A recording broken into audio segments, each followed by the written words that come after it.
We're live, Conrado. All right, we're ready. All right, welcome everybody. My name is Conrado Guerrero. I am a building engineer for Los Angeles Unified School District, and I am also the president of SEIU Local 99. Before we start, I want to let everybody know that there is simultaneous Spanish language interpretation of this meeting. Alex Sadman is our interpreter. If you would like to hear the meeting in Spanish, please click on the globe icon for interpretation at the bottom right of your Zoom screen and select Spanish. Para los miembros que desean escuchar la junta en español, podrán hacerlo si presionan el símbolo del mundo que está al lado derecho de su pantalla en Zoom y seleccione español. We are also providing American Sign Language interpretation at today's meeting. Our interpreter is Jan Seeley. If you have any questions during the meeting, please type them in on the question and answer section of the Zoom. Organizers will be responding to some of your questions directly.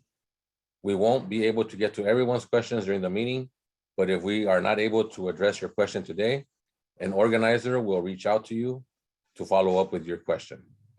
For those of you on the phone, you can also send your questions by submitting the inquiry form on our website at seiu99.org/inquire, and an organizer will follow up with you. Next, we're going to hear from our executive director, Max Arias. Max. Thank you, Conrado. Gracias. Good afternoon, sisters and brothers. I'll be brief because we have a long meeting, a lot of information. But suffice it to say, it takes time to grow in power, and our local is growing, right? But we are here at this moment in which it's time to do something different. Remember, we came up with some principles last summer. I hope y'all have a chance to look at them here and there, because we're going to start using them again. What I'm trying to get at is next year, we're going to be bargaining, our local will be bargaining, and the bargaining will impact around 50,000 people, right? Some of them are full contracts, some of them are reopeners, some of them are labor management that have to have some teeth. So we have to seize this moment, because last year, it is you who spent the time and at your own peril of your health, making sure that society stayed afloat, making sure that children ate, children were educated, students that are older than children also were educated and ate. And you did that, made sure the schools were clean, that people were getting tested, that people were getting vaccinated. And also that showed to society something we all knew, and it is that the work our members do is essential. Without them, education will not happen. So it has always been unacceptable that you, our members, are not receiving the appropriate compensation. Thousands of you don't have access to healthcare or retirement or time off. Just for that matter, like family childcare providers can't take, a day off. So something has to give and something has to change. Moments of great change require a lot of work and require great sacrifice. And the only way change happens is if collectively we decide to make it happen. So I exhort you, next year is the time to make change, not just to improve our contract, but to actually change the structures that hold us down. What do I mean by that? We have to start to change the structures that hold us down. For example, in K through 12 and K through 14, if you look at the structure of K through 12 and K through 14, the people that work there, and also the students, there is an inequity that is very clear. And the clear line of inequity, the clear line of who is doing better and who's doing worse, is gender and race. That's very clear.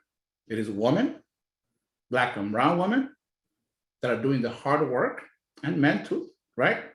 Men too, but the majority women that are doing the hard work of making sure schools operate, making sure that the resources are there, making sure that students have one-on-one attention.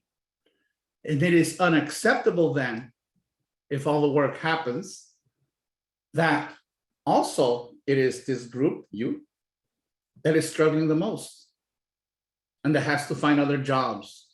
So to make change, not just to improve the contract, but to make real change has to be our next step.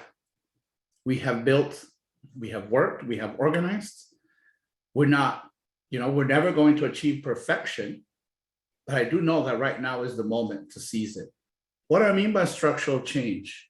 For example, how do you hold workers down in a K-14 system? You make the work part-time-ish, right? Because you may work 6 hours a day, but you work 10 months a year.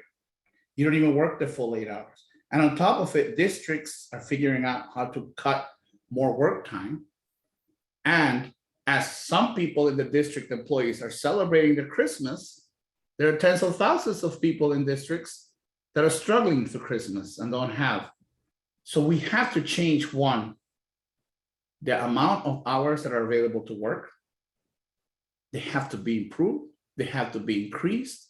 No more part-time work. And then with that, there also has to be an increase in compensation, access to benefits. Ultimately, who does this help? It helps the students. Again, it's a clear distinction of what students are struggling in society. And it is the people of low income, mostly Black and brown. Again, if we do what we need to do as workers and really be ready to exercise our power, and what does exercising our power mean? We all know that we're unionists. Our power is our collective labor, the work we do collectively. And our power, it is within our power to freely give it or to withhold it collectively. That is the ultimate test of our power. So we have to be ready to do a few things, right? I've been speaking about K-12 and K-14 because they have work sites. It's a traditional union relationship. That means, next year, LAUSD, for example, better give our members access to 8 hours, better give more work hours, better give folks a raise, or I would hope and expect, because we're going to work together, that folks get ready to say, well, I'm not working unless I get these things because I can't take it anymore that I have to work 3 jobs and still not have any healthcare. So we have to get with that mindset and we have to build the power. So that's what's at task next year. It all starts on November 13th when we all meet together. Hope all of you are there. We're going to start celebrating some victories because we never take time to celebrate, and thinking about how do we make this next year different. We don't just want to add to our contract, we want to make structural change. And with those members that don't work in the K-14, our members who are family childcare providers, we are in a big fight. We got a great contract. We fought for it. Now we got to enforce it. We got to make sure the state starts following it. And we also have to make the state do what it promised it will do when it signed that contract, which is to sit down and figure out how work providers have access to some sort of healthcare, some sort of retirement, some time off, and a different rate structure. But we know that power does not concede without a demand. And power is a little mad right now. What I mean by power is, the elected politicians that run our state. Why? Because we challenged them. We challenged them and won in that challenge. So right now, they're pushing back. So I look forward to organizing with our sisters and a few brothers, family childcare providers, to not let the state get away with this. It will take all of us, and it will take all of us being out there and showing our power and preparing for our next contract cycle in 2023. So let's look at 2022, because it's up ahead, as the year that we began transformational change. Let incremental bargaining be a thing of the past. Let's make a real change next year. But to do that, it's going to take more than the 294 people on this call, which is impressive. And I am so proud to know that there's 294 people on this call. Some of you may be mad about something, but a lot of you are just here because, you care about this. You want to organize. You want to figure out how you support your coworkers and help them.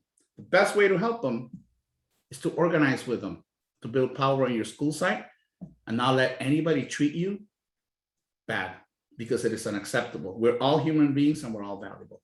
So let's organize. Let's hope that on the 13th, I see hundreds of you, just like we see in Zoom. I want to see you all in person, get to know some of you, get to know each other, because we're going to be working hard together next year to make these changes. And I hope to see you next year in January. We haven't announced that yet, when we want to have a meeting with 300 LAUSD members, at least leaders, to be setting up that contract campaign. So a lot of work to be done. Kudos to all members, like the LACCD members, who I know are fighting right now, because they said what LACCD is offering us is unacceptable and it's not enough. Other units may have accepted it, but our members said no.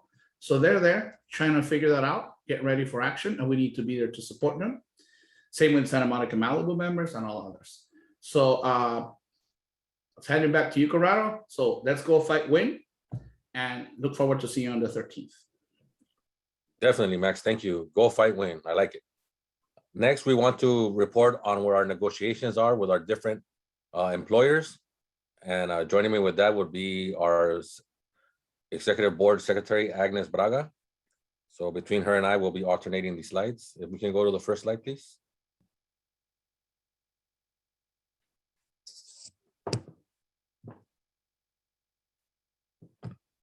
So we have the employer report backs. Next slide, please. Early education, MAOF does not have a vaccine mandate. If you are not vaccinated, we will be tested weekly. Once a policy is developed, we will have the right to bargain over the effects. Options does not have a vaccine mandate. Once a policy is developed, we will have the right to bargain over the effects. Next slide, please. Higher education, LACCD, the negotiations team has reached a tentative agreement for the 2021-2023 full contract, which includes a 5.07% cost of living adjustment and additional wage increase for almost all of our members. The LACCD Labor Caucus, which includes SEIU Local 99, is negotiating the impact of the vaccination mandate. Vaccination deadline is currently November 3rd. Ventura Community College District. The Ventura Community College District Board unanimously passed a vaccine mandate in August, stating that all students and employees must be vaccinated by October 15th. SEIU Local 99 is in discussion on how this will impact our members. Agnes? Next slide, please. Oh, SoCal units. It's Compton Unified, Hacienda La Puente Unified, Linwood Unified, Montague Charter Academy, Pleasant Valley School District, Santa Monica Malibu Unified School District, and the Accelerated School. Compton Unified School District bargaining team is in discussion with CUSD regarding vaccine incentives and mandate. Hacienda La Puente School District board approved vaccine mandate on September 23rd, which now allows us to bargain over the impacts and effects. We are in current negotiations with employer. Linwood Unified School District. We are in current negotiations. Vaccination timelines are determined based on the vaccine you receive. So if you got Pfizer, the first dose by October 11, and then the second dose should be by November 1st, you should be fully vaccinated on November 15, 2021. If you received Moderna and you received the first dose on October 4th, second dose should be on November 1st, and then you should be fully vaccinated on November 15, 2021. And if you receive Johnson, or if you're gonna get Johnson & Johnson, you can get your dose by November 1st, but make sure everybody is vaccinated by November 15. Montague Charter Academy is following the LAUSD mandate. Pleasant Valley School District mandate is pending. Santa Monica Malibu Unified School District vaccine is on the memorandum of understanding, is in place. The Accelerated School, TAS, is following the LAUSD mandate. Next slide, please. LACO, Torrance Unified School District. Torrance Unified School District is complying with the state health order. Employees have the option of providing evidence of vaccination to HR or participate in weekly COVID testing. Employees may also seek testing with their own providers if it is preferable or more convenient. Employees may get tested while on the clock, but need to have approval from their supervisors and go when it least impacts operations. If employees pursue testing on their own, they may be reimbursed for the copay. LACO, negotiations continue between SEIU Local 99 and district regarding vaccine mandate. Next slide, please. LAUSD. We are in current negotiations with LAUSD regarding their mandate. Our next bargaining session is Wednesday, October 27, and Thursday, October 28. We were successful with extending the October deadline and ensuring our members stay in paid status until October 31st. This MOU is available on our website for review. Our field organizers are visiting work sites this week, joining our external department. Thank you. Now, Conrado. Thank you, Agnes. Next, we have members Racine Reese and Justine Flores with updates on how negotiations are going between family child care providers and the state of California. Ladies.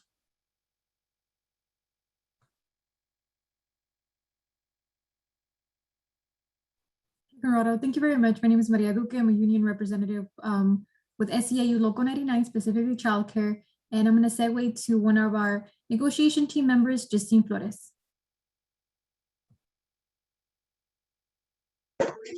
In our first COVID agreement on February 5th, 2001, $525 stipend for the November subsidy children enrolled should have received it in the month of April and May. Our second COVID agreement is a $600 stipend for state stabilized children enrolled in March of 2021. You should have also received this. If you have not received these funds, the first step is emailing your agency and asking, when will they be distributing the $600 stipends? Follow up with your organizer after you send the email. $3,500 stipend for all licensed providers in good standing as of June 25th, 2021. If you have not registered yet, please do so via the community licensing page. Providers will continue to get paid based on enrollment, not attendance. Waiver signatures for families sheltering in place until the public emergency health order is lifted by the governor. Providers received an additional 16 paid days if providers closed due to COVID. Waivers for family fees and reimbursing providers in full for all fees through June 22. Investments in mental health and supporting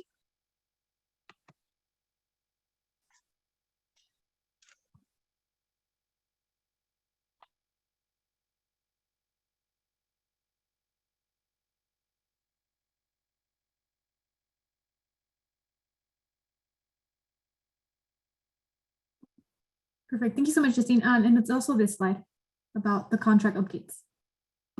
rate increases bargaining as of January 1st, 2022 for the licensed and licensed exempt providers. These rates have been must be submitted before November 1st, 2021 in order to go into effect on January 1st, 2022. If your rates are already above the new regional market rate, you will automatically receive an increase. The negotiations team is currently working on the allocation and distribution of the supplemental funds for providers with the state. We will share more details once the plan has been solidified.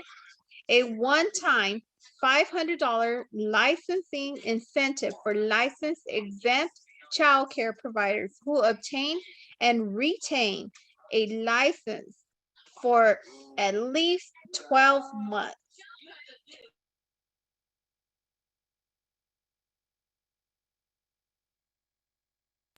I'm sorry, Justine, you're on mute. Someone can assist me with making sure she gets off mute.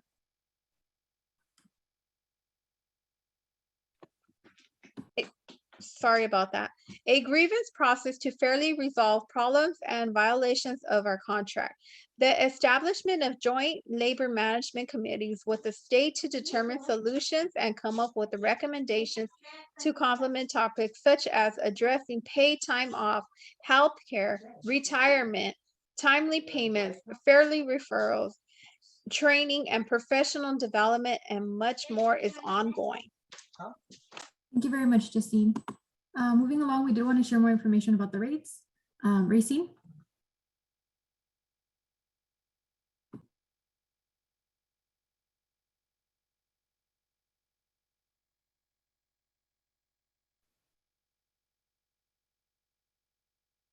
Hello, Yes. can you hear me?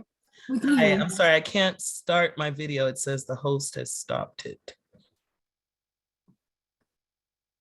Oh, hold on, there we go. Okay, there we go.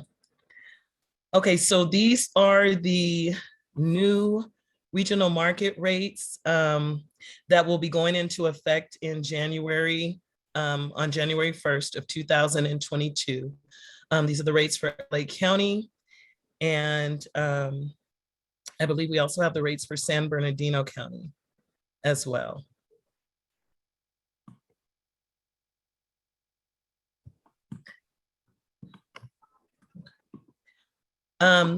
So these are the regional market rates that will go into effect January 1st, 2021 for LA and San Bernardino County. These rates are based on the 75th percentile of the 2018 Regional Markets Survey.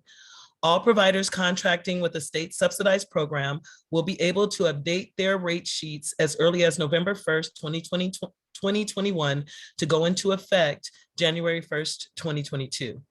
There's an additional supplemental fund of 144 million, well, 144.5 million per fiscal year for the next 18 months, which will aim to increase the RMR rates to 15% or higher in all counties.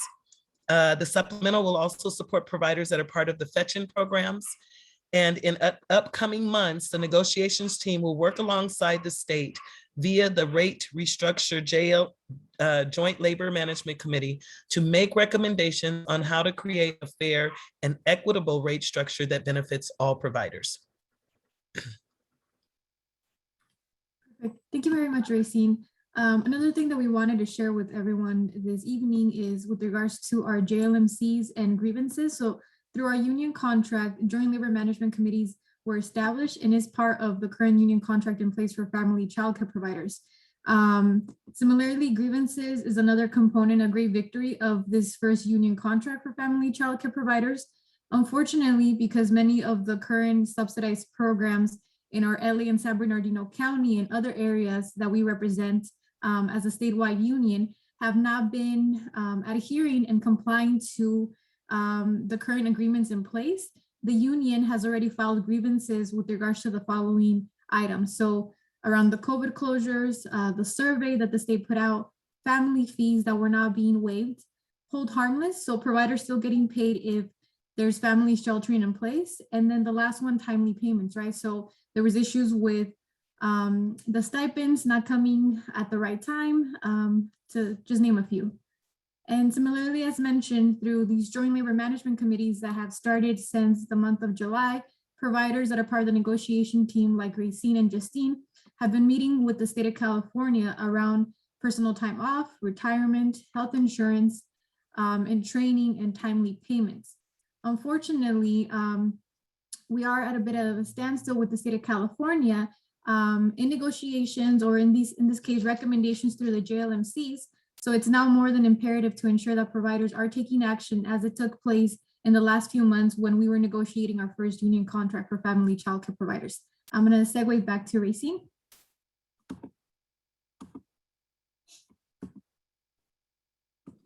Thank you, Maria. Well, as Maria was saying, we now need support. The JLMCs, childcare providers, we're at a standstill with trying to get the state to budge on supporting what we're asking for. So we're asking now for everyone to call Governor Newsom between 9 a.m. and 5 p.m. Tell him to make childcare a priority and to improve childcare jobs by helping family childcare providers have access to affordable and quality healthcare, retirement, and paid time off. And then there's a script that follows. I don't know if, hi, Governor Newsom, my name is, okay.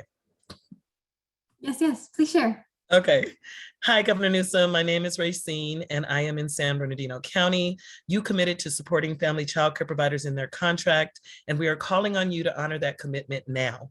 Work with CCPU, Childcare Providers United, to make immediate improvements to providers' access to healthcare, retirement, and paid time off so that they can continue doing the work of raising and educating our future.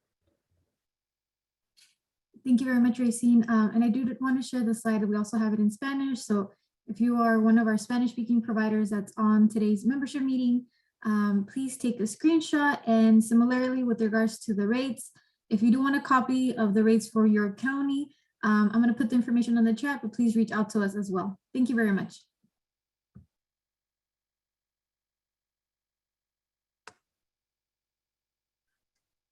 Thank you very much, ladies. As you can see from our updates and on negotiations, politics has a lot to do with funding and other issues that affect our jobs and contracts.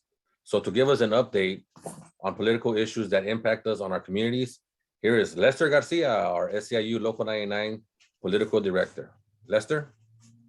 Hey everyone, how you doing? This is Lester Garcia with your Local 99. I am going to share my screen and just give everybody a quick update in terms of where we are regarding legislation. So right now it's all about preparing for 2022. There is a lot that we've worked on in this last year, but we still have a long way to go. So the good news is this last year, as was mentioned from our childcare team, and as we've mentioned in previous meetings in terms of cleanliness and other things like that, we were able to secure many billions of dollars for our schools. The bad news is some of that money is one-time. And so part of what we need to do in this next year is take the work that we did in the last year to increase funding for special ed, to increase funding for cleanliness, to support family childcare providers, and to make sure that we do what Max said at the beginning of the meeting, which is address the system. So it's not enough that they give us money one time. We have to address the ongoing inequities in the system. So to that end, some of these legislative priorities might seem familiar to you because these are what we established last year. And for those of you who are really paying attention, you'll know that we're in the middle of what they call a 2-year legislative cycle. So what that means is that every 2 years, there's a new cycle to introduce legislation. And some of that legislation can be alive, so to speak, for 2 years. So we were able to win this last year, the establishment of a state audit so that all school districts have to report their staffing as well as it relates to cleaning schools and the conditions that their schools are in. The goal here is to establish a statewide standard for cleanliness that's going to help drive the staffing needs and our staffing demands at the local level.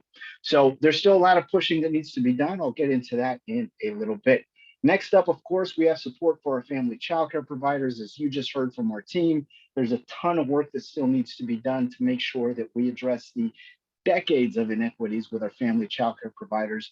And so we'll be looking at legislation that helps us to do that. And then, of course, increasing funding for our special ed students, especially our students with moderate to severe disabilities, right? So these are the three main legislative priorities. If they sound familiar, they should be. It's because this is what we led with last year. We were able to move the needle, as I said, last year. Now it's about making sure that we deliver on all these things and make sure that we get some long-term fixes, right? Just to give you a sense of what sort of timeline that we're working with, as soon as January, this is why we're talking about 22 already, because in January, the legislative session begins. It actually starts in earnest. It technically starts in December, but it really kicks into gear in January. It's when the governor releases the first draft of his budget, which kind of sets the framework and sets up every conversation moving forward regarding the budget. In April, we have taxes due. In May, the governor revises his budget, and in June is when they decide on the budget. This is also the time where we have to start making sure that our bills are moving forward. So what that means for us is that we want to be ready to go, not in January, not in April, not in May. We want to be ready to go now. So we have a few things lined up that we need to make sure that we have all our members participate in. If you are a custodian in particular, especially if you're a custodian, everybody can and should participate in this, but especially if you're a custodian, we're not going to address the standards, the cleaning standards and the staffing standards in our schools unless we push the state to adopt actual standards. Did you guys know that we have standards for the kind of light that we have in the school? We have standards for noise, we have standards for air quality, but there are no standards when it comes to cleaning. And so we're going to have this meeting coming up this Thursday, 6 p.m. I'll drop the link into the chat in case you haven't registered already. You should have received an invitation via email. But I'll go ahead and drop the link into the chat. And what we want to start doing is we're going to start collecting stories. We want to collect the conditions of what you all are dealing with at the school site. Cleanliness affects everybody. As we all know, during the pandemic, it's become all that much more important. And we want to make sure that our state is keeping up with the needs of our children, our workers, and our families. So we want to make sure that everybody comes out to this. That's this Thursday, 6 o'clock. It's going to be members of Local 99, but also members from our sister unions, 1021, who represents classified employees up in Oakland and San Francisco, our sister Local 521 that represents classified employees in Fresno, Bakersfield, and 221, who represents classified employees down in San Diego. We want to make sure that we're all speaking with one voice, that we're talking about the conditions that exist and the staffing needs that we have in our schools. They existed before COVID, and they frankly haven't gotten much better. Next one is there's going to be a state hearing. So there is an office called Office of General Services, right? And this is the office where we're going to establish these standards. So they're going to have a hearing in Sacramento, but it's available via Zoom on November the 30th at 4 p.m. This is from 4 to 6. And what we need to make sure to do is we need to make sure that we have as many people on there talking about the need to continue to invest, improving cleanliness standards and improving staffing for our schools. And so we're going to be calling on members to please, we don't have a link for this one yet. This one's being hosted by the state, but keep an eye out for it. We're going to send this information to you. We need as many of you as possible. And you don't have to be a custodian. Everybody shares the facilities down at the school sites and at the work sites. And we need to make sure that we keep everyone safe. So we want to be able to push the state to say that you need to adopt standards and you need to make sure that these school districts are doing the right thing by protecting our kids and making sure that everybody has access to a clean, safe, and sanitary environment. Next up, preparing for 2022. I know we just wrapped up an election and you all have heard me talk about the Newsom recall. And before that, you heard me talk about Trump and about all the work that we had to do last year. Well, we got to do it again in 2022, folks. There is a whole lot of work to be done. For those of you who are paying attention, you know that we have elections happening in every single jurisdiction, Local 99. So in Compton, Torrance, Hacienda La Puente, Linwood, LA Community College District, Ventura Community College District, we're going to have elections in every single one of our jurisdictions. You are in the very unique position of getting to vote in or vote out your boss. Not very many workers are allowed to do that, but we have an election that allows us to bring people on that share our values, not just for workers, but in terms of outcomes for our kids and communities. Now, before we even cast a vote, there is something going on called redistricting. Every 10 years, there's a census, and after the census is done, governments take that information, they look at the numbers, and they say, okay, do we need to redraw any of the lines in any of our districts? Y'all have maybe seen that it's happening at LA City, it's happening at the state level, and it's happening at the federal level as well. Well, it's happening at LAUSD too. And we need to make sure that we're a part of demanding equity in redistricting. You have the link there. We'll drop it into a chat. We need every single person here. We have 331 souls on this Zoom, we need every single one of you to click on this link as soon as I drop it onto the chat and go ahead and make sure that we are telling the LAUSD Redistricting Commission to keep our communities together. Right now, they're talking about taking communities that have been part of their districts for 50 years and lumping them in with other parts of the city, with other parts of the school district. They're talking about putting the Southeast cities with downtown LA, with people that send their kids to private schools and live in high-rise buildings. We don't want to do that. We wanted to make sure that we keep our communities together so that we can elect the type of people who are going to bring change, not just for workers, but for the kids and the families that all of us are dedicated to serve. So look out in the chat. We're going to drop them into the chat and keep an eye out in your emails. We need to make sure that we send these. But this one on the redistricting has to happen tonight. The commission is voting on a final map tomorrow. We need to make sure that we flex our muscle, that we use our voices, and that we demand equity for redistricting for all of LAUSD.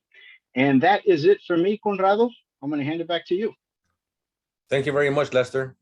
Lots of information like always. Thank you. Finally, we want to take some time to address some of our other questions that have been submitted in our question and answer page. Due to the number of questions, we will not be able to, we will only be able to take a few questions during this meeting. But if you type in a question or send an inquiry form, it's going to be answered by one of our organizers later on today, if not tomorrow. Also, we'll be posting a recording of this meeting on our website, SEIU99.org, so you can review all the responses. Now I'll turn it over to Blanca Gallegos, who will help facilitate the question and answers part of the meeting. Blanca? Yes, thank you very much, Conrado. So I've been going through the question and answers that have been posted during the meeting, and we're going to try to respond to as many as we can. They're kind of coming in grouped in different categories, so we're going to address them that way. We may not be able to address your question specifically, but there are different themes and issues that are common through many of the questions. So the first area where we've received questions is regarding work hours and assignments. So there is a question from a member who is asking, is there any way to get more hours for cafeteria workers? I have some at my school who are only working 4 to 5 hours. So this is regarding cafeteria workers, but we know there are other members who also have questions regarding work hours. Is there any way that these can be increased? So I'm going to direct that actually to Max, because I think he addressed some of this regarding contract negotiations. Oh, is he not? I don't believe Max is here. Oh, okay. Blanca, Okay. so. Let me see. But Pam, yes, thank you. Hi, welcome everyone. So to answer that question, we have negotiations for the next couple of days, and part of the proposals has been to address the issue of the short hours. This is the time to create more full-time hours, and we know that food services is at the top of the list, and it's one of the proposals that will be presented tomorrow. So the question is very timely. There's other classifications, such as special ed, bus drivers. We have a lot of people that work 6 hours or less, some 7 hours, but this is the time to create more full-time positions because there's such a need and the money is there. So we are going to be proposing that tomorrow in negotiations as we return to the table to discuss the field plan, the labor plan for the employer. Okay, thank you, Pam. And related to that, you mentioned the need for more positions and more hours. There's a question from special education assistants at LAUSD. Are we allowed to help in the nurse's office when the school site doesn't have a full-time nurse? Do we need permission from our classroom teacher or the administrator? So a question regarding additional assignments, additional work, or maybe working out of classification. What are sort of the guidelines for that when you're being asked to do work? We are absolutely at the table negotiating that as well, because we knew that that was going to be an issue. And there is language already established for working out of class. We are bringing that to the forefront to make sure that it's there.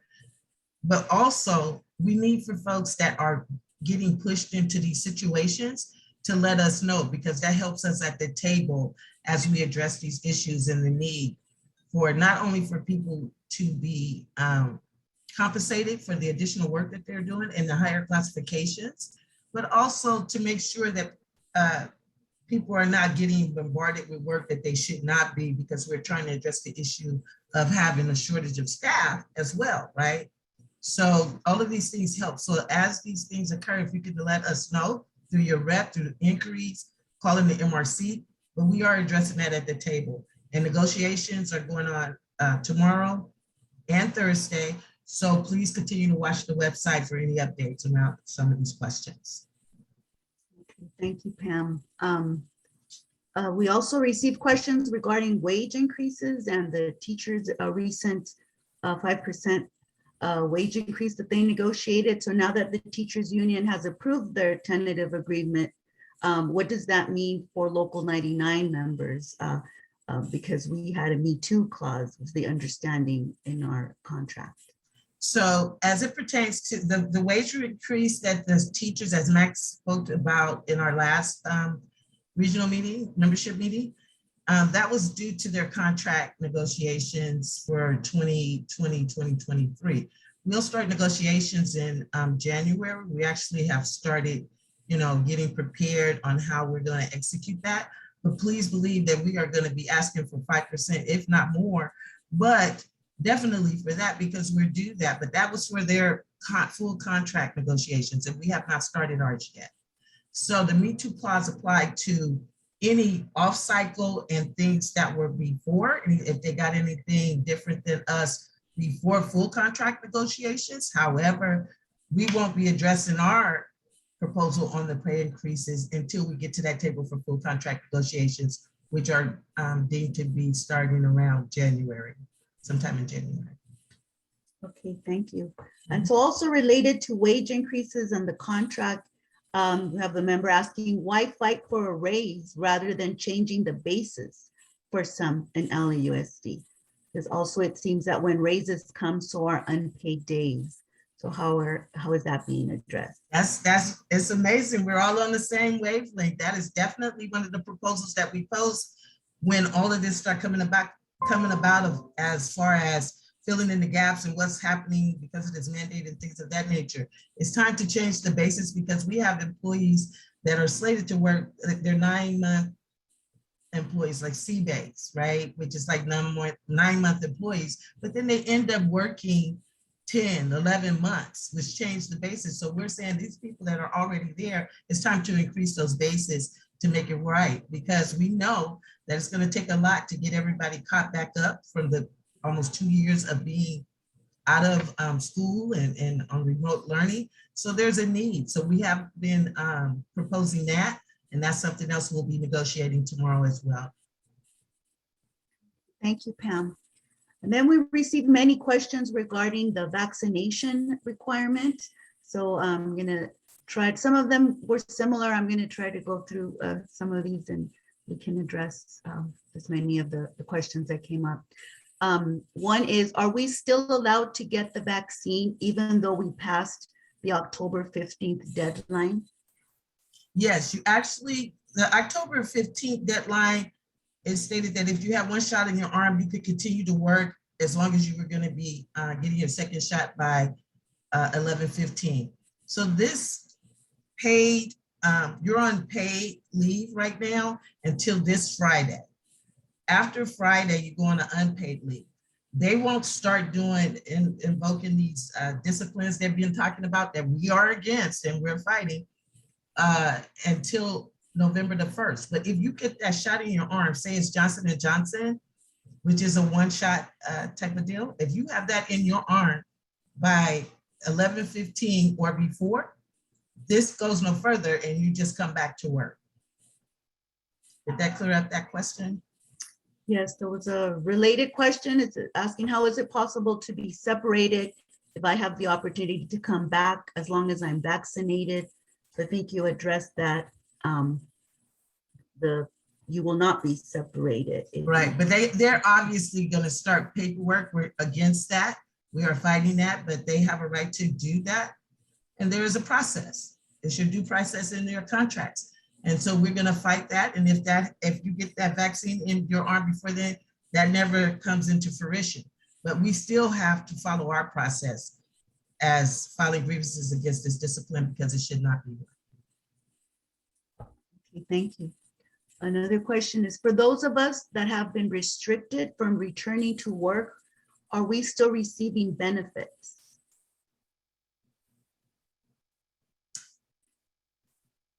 You're still in pay status until the 31st. We are still negotiating, and I do not, please follow up with us so that I can give you the correct answer to that. I apologize, I'm not real clear on what that process is because we're still negotiating. Okay, so that might be related to other questions regarding what happens to my accrued time, to sick time and vacation hours after the 31st of October. Will Again, employees be allowed to use their accrued benefit time? I would say under the premise of where district is coming from, they're trying to treat it as a discipline, then therefore you would not be allowed to use that. But our position is that this is a layoff technically caused by them and their mandate. Therefore, we're fighting so that you can use them, but we are still negotiating. Yeah, there were several questions about being able to use illness and vacation time.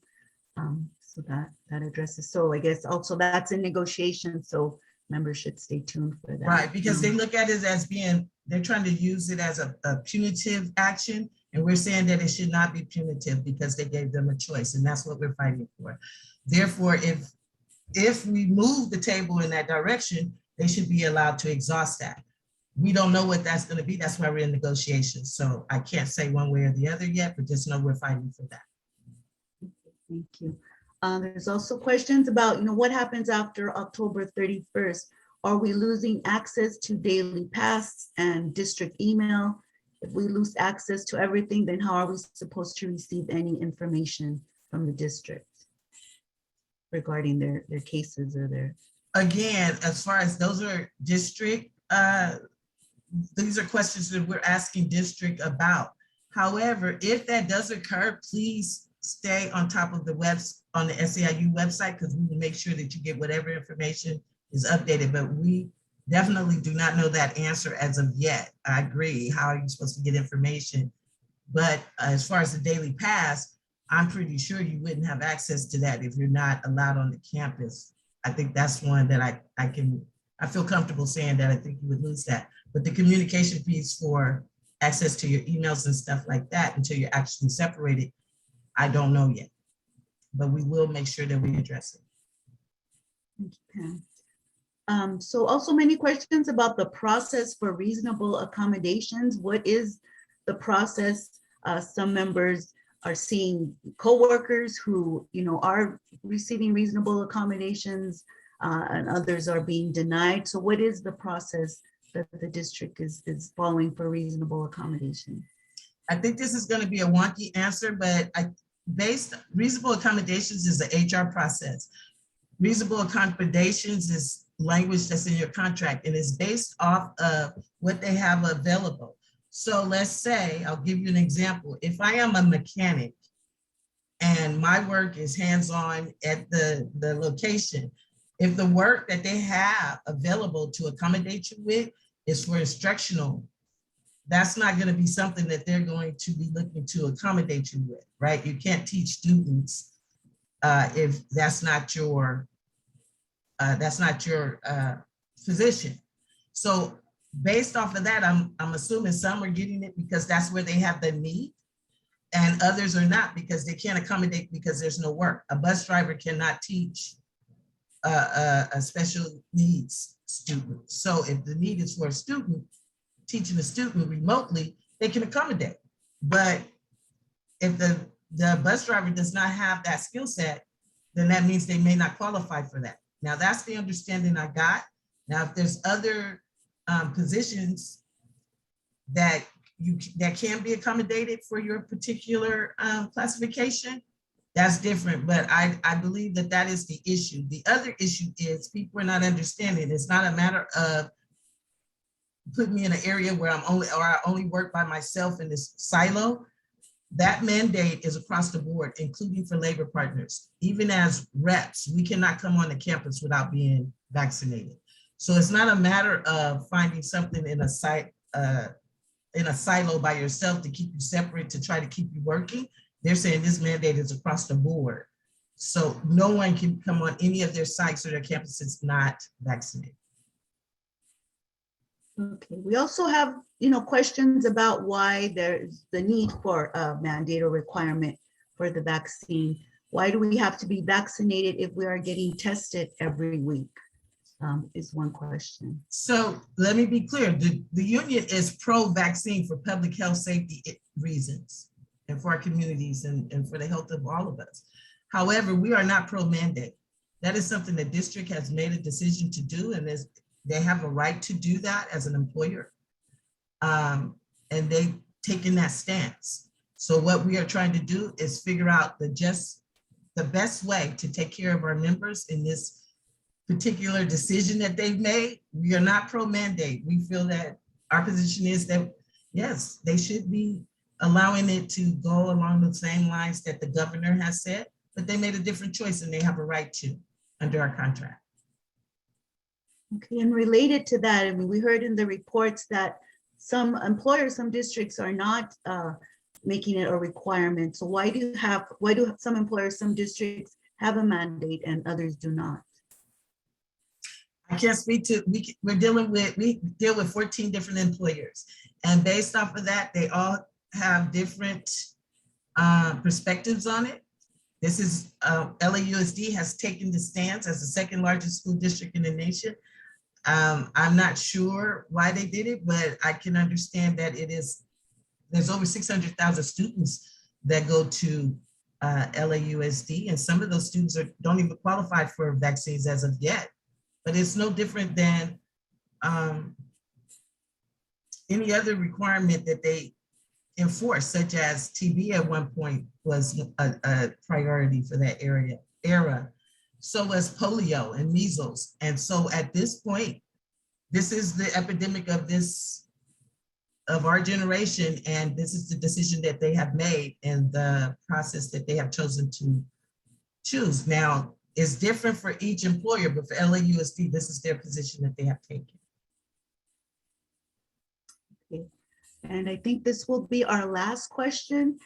This is again regarding the vaccine mandate. So for union members whose last day was October the 15th, after October 31st, what happens if they are called into the district for a meeting with the legal department, or what happens to those members who are still going through the process, or maybe who want to get vaccinated and return?